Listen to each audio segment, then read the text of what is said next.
चंद्रपुरातील अनेक नामांकित हॉटेल आणि रेस्टॉरंटमध्ये ग्राहकांना देण्यात येणाऱ्या सोयी सुविधांबाबत अनेक तक्रारी प्राप्त झाल्या आहेत। त्याचबरोबर त्यांना देण्यात येणाऱ्या अन्नात कधी पालीची विष्ठा तर कधी झुरळाचे अवशेष आढळले आहेत। त्याचबरोबर मुदत संपल्यानंतरही ते पदार्थ या रेस्टॉरंट आणि हॉटेलमधून विकल्या जात आहे।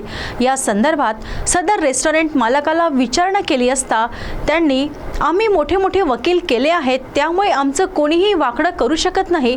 त्याचबरोबर ज्या ग्राहकांनी अन्न व औषध प्रशासनाला तक्रार केल्यानंतरही ती तक्रार खोटी असल्याचे या रेस्टॉरंट मालकांनी प्रसार माध्यमांना सांगितले। त्यामुळे अन्न व औषध प्रशासन हे नेमके कुणाच्या बाजूने काम करत आहे हा प्रश्न आता निर्माण होत आहे। सावली तालुक्यातील अंतरगाव येथे एकाच दिवशी पाणीपुरी खाऊन 50 जणांना विषबाधा झाल्यानंतरही ते पाणीपुरी सेंटर पूर्ववत सुरू आहे। चंद्रपूर शहरात पनीरचा मुद्दा प्रचंड गाजला होता आणि 2 पनीर सेंटरवर पोलिसांनी कारवाई केली होती, परंतु त्यानंतर दुसऱ्या दिवशी दोन्ही ठिकाणी पूर्ववत पनीरची विक्री सुरू होती।